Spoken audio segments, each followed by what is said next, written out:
Assalamualaikum warahmatullahi wabarakatuh.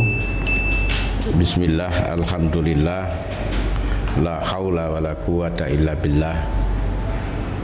Allahumma salli ala Sayyidina Muhammad abdika wa nabika rasulika nabil ummiyi wa ala alihi wa sahbihi wa sallim tasliman biqadri a'udzumazatika fi kulli waqtin hin. Para santri, wali santri dan pemirsa dimanapun Anda berada di seluruh penjuru negeri tercinta Negara Kesatuan Republik Indonesia, atau mungkin di berbagai belahan dunia manapun Anda berada. Apa kabar kalian hari ini? Saya yakin Anda dalam keadaan baik lahir dan batin, bersama dengan orang-orang yang kalian hormati, orang-orang yang kalian kasihi, sedang menikmati hari-hari yang membahagiakan, hari-hari yang menyenangkan hati. Doa dan harapan saya selalu semoga kita senantiasa diberikan rahmat dan berkah oleh Allah Subhanahu wa taala, usia yang panjang dan amal yang baik, rezeki yang banyak melimpah dan penuh keberkahan, pekerjaan yang tidak jauh dari rumah, suami atau istri yang solih dan solihat. Demikian juga kita diberikan anak-anak yang abror, anak-anak yang baik. Amin, Allahumma amin. Para santri, wali santri dan pemirsa, pagi hari ini saya tengah mengunjungi kantor Madrasah Aliyah Bilingual. Salah satu pekerjaan saya kalau pagi ini berkeliling pesantren untuk melihat masing-masing lembaga. Yang saya lihat kalau pagi tentu lingkungan, apakah para santri dan orang-orang yang bertugas membersihkan sudah melaksanakan tugasnya dengan baik. Kalau saya menemukan hal-hal yang belum dikerjakan, saya terjun langsung untuk ikut membersihkan, atau kalau banyak saya memanggil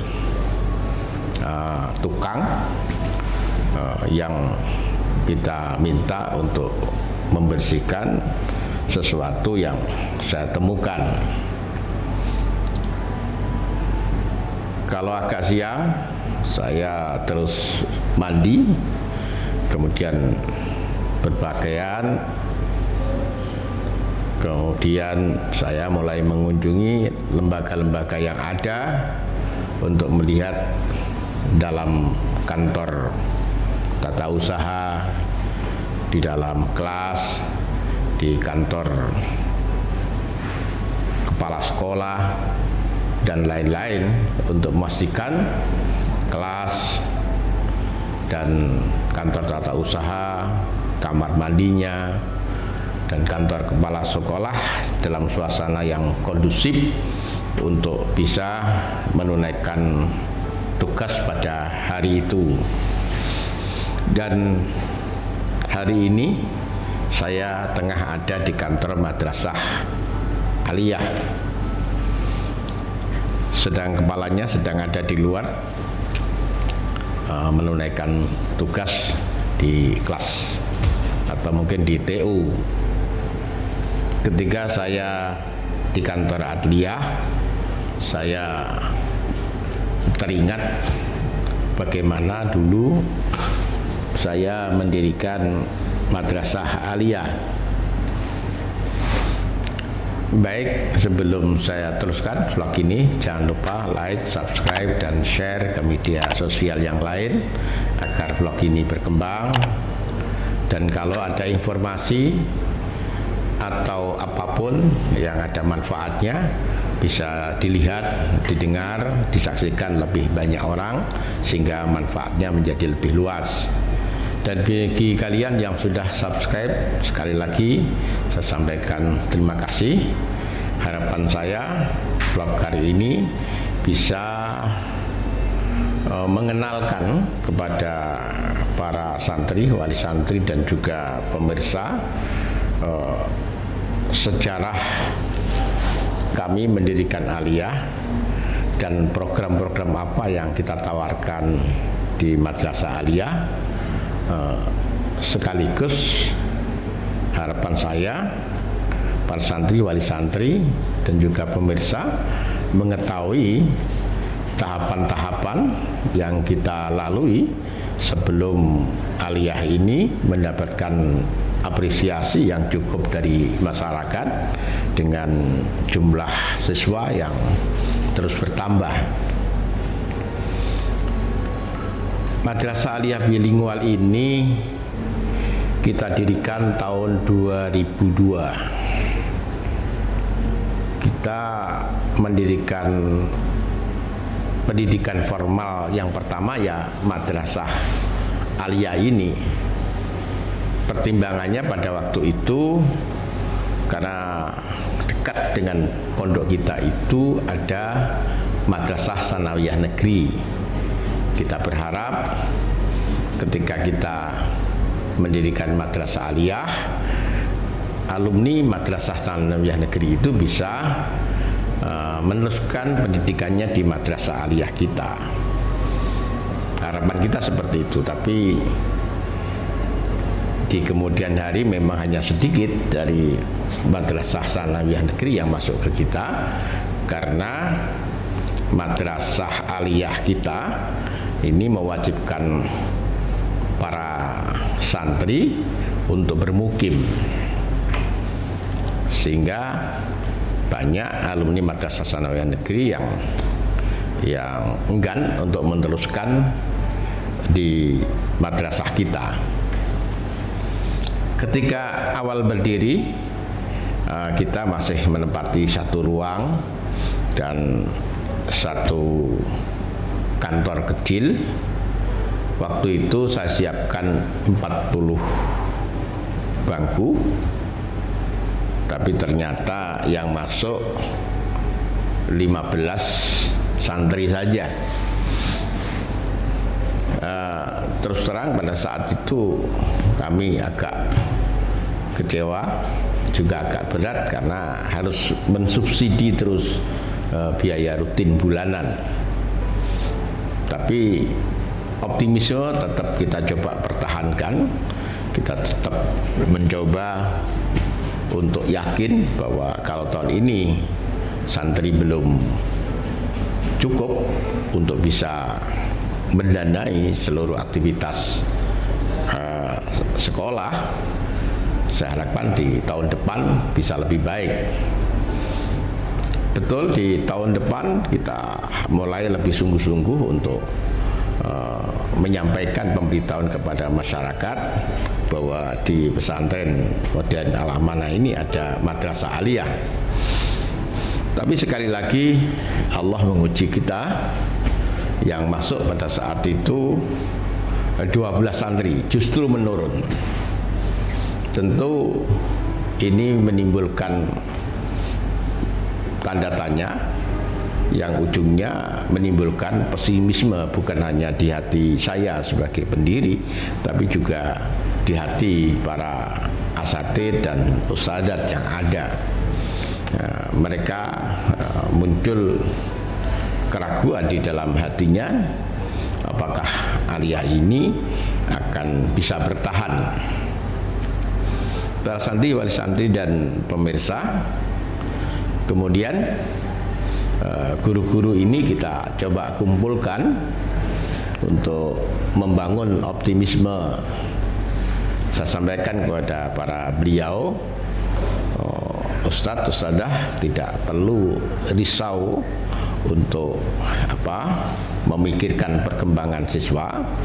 Yang panjenengan lakukan adalah bagaimana para asatidz dan ustadzat itu bisa menunaikan tugas, melakukan proses pengajaran dan pendidikan dengan penuh tanggung jawab dan dengan kreativitas yang terus dikembangkan.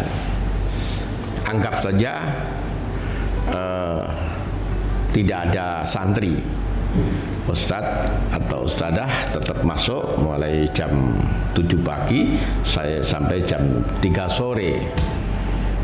Walaupun mungkin di kelas itu bangkunya kosong, tapi tetaplah mengajar. Dan para asatidz dan ustadzat akan mendapatkan hak sesuai yang kita sepakati. Ini yang saya sampaikan kepada para asatidz dan ustadzat di awal kita mendirikan madrasah aliyah bilingual. Sesuai dengan perkembangan waktu, masyarakat mulai tahu madrasah aliyah kita. Masyarakat juga mulai mengenal program-program yang kita tawarkan. Masyarakat juga mulai tahu tentang konsistensi kita untuk mendirikan sekolah, bukan sekedar mendirikan sekolah agar anak mendapatkan pelajaran, tapi sekolah yang kita inginkan menjadi sekolah terbaik. Maka ikhtiar untuk terus mengembangkan, bukan hanya kita kembangkan gedungnya, tapi program-programnya terus kita coba sesuaikan dengan sekolah-sekolah terbaik. Waktu itu yang memimpin madrasah aliyah adalah Ustadz Nur Rohim, yang Ustadz Rohim ini adalah salah satu santri yang ikut dengan saya ketika pesantren Al-Amanah ini masih ada di dalam pikiran. Waktu itu Ustadz Nur Rohim kita tugaskan untuk melihat bagaimana pesantren Al-Amin Parenduan mengembangkan sekolahnya, bagaimana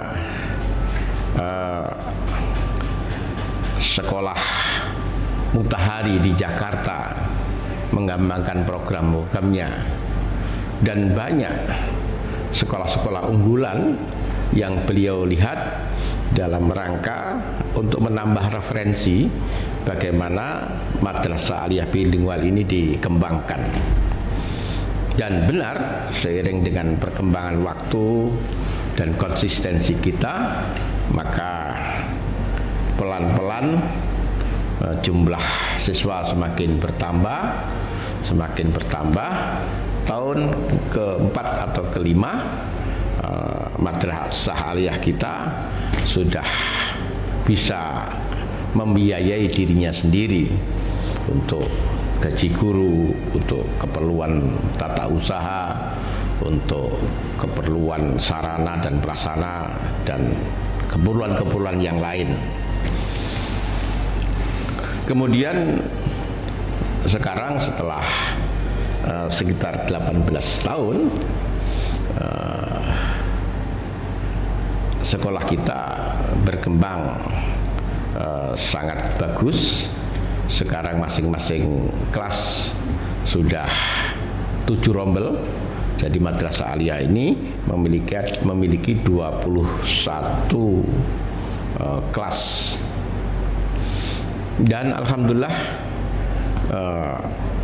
program-program di madrasah aliyah terus dikembangkan. Ada program sanggar tahfidz entrepreneur. Kecuali mereka mengikuti pelajaran reguler seperti yang diinginkan Departemen Agama, mereka mengikuti program hafalan Al-Quran, kemudian mengikuti program entrepreneur. Ini kita maksudkan agar anak-anak yang akan menjadi hafidz dan hafidhah memiliki basis keterampilan menggunakan medsos. Yang terakhir ini media sosial ini sudah berkembang sedemikian rupa sehingga banyak orang yang melakukan aktivitas dakwah, aktivitas politik, aktivitas sosial, juga aktivitas ekonomi itu dari rumah. Nah, dengan itu kita harapkan para hafidh dan hafidhah bisa menjaga hafalannya sambil mengembangkan ekonominya dari rumahnya masing-masing. Yang kedua ada Sanggar Kutubut Turas, yaitu kecuali anak mengikuti program reguler sesuai yang ditentukan oleh Kementerian Agama, santri mendapatkan pembelajaran kitab kuning, kitab yang ditulis oleh para salafus sholih, tentu dengan bahasa Arab. Anak dibekali kemampuan gramatikal Arab, nahwu shorof, dan kemampuan untuk membaca kitab-kitab yang ditulis dengan bahasa Arab. Semangatnya banyak santri di madrasah aliyah ini yang latar belakang keluarganya adalah TBQ, pengasuh pesantren, takmir masjid, atau masyarakatnya memang masyarakat agamis dengan memberikan bekal pengetahuan umum dan kemampuan membaca kitab. Kita harapkan mereka bisa ikut mengembangkan pesantren yang dirintis orang tuanya, ikut mengembangkan TPQ yang dibangun oleh orang tuanya, ikut berperan serta untuk bisa mengembangkan lembaga-lembaga pendidikan keagamaan di lingkungannya. Yang ketiga ada Sanggar Murotal, artinya kecuali santri mengikuti program reguler yang ditentukan oleh Kementerian Agama, para santri ini mendapatkan pembelajaran metodologi mengajar Al-Quran. Anak yang masuk di program ini disyaratkan Al-Qurannya sudah bagus. Mereka tentu harus melewati seleksi yang ketat. Kemudian mereka mendapatkan pelajaran metodologi mengajar Al-Quran. Dalam hal ini kita bekerja sama dengan metode tartil yang secara rutin mereka mengirimkan para asatid dan ustadznya ke pesantren kita untuk memberikan pelajaran teori dan praktek bagaimana seharusnya mengajarkan Al-Quran di tengah masyarakat untuk misalnya kelompok anak, kelompok remaja, kelompok dewasa, dan bahkan mengajar Al-Quran untuk orang-orang tua. Semangatnya agar para santri yang ikut program Murotal ini di masyarakat bisa ikut membantu TPQ, syukur bisa merintis sendiri bagaimana Al-Quran itu bisa dikembangkan di tengah masyarakat lingkungannya. Para santri, wali santri dan pemirsa, itu barangkali sekilas tentang madrasah aliyah bilingual yang sebenarnya programnya masih sangat banyak. Hal yang lain misalnya tentang perikanan, tentang hidroponik, tentang pramuka, dan banyak aktivitas lain yang kita coba memang kembangkan agar santri memiliki banyak pilihan untuk bisa mengembangkan keterampilan mereka sesuai dengan passion mereka. Semoga ini bermanfaat. Akhiran, assalamualaikum warahmatullahi wabarakatuh.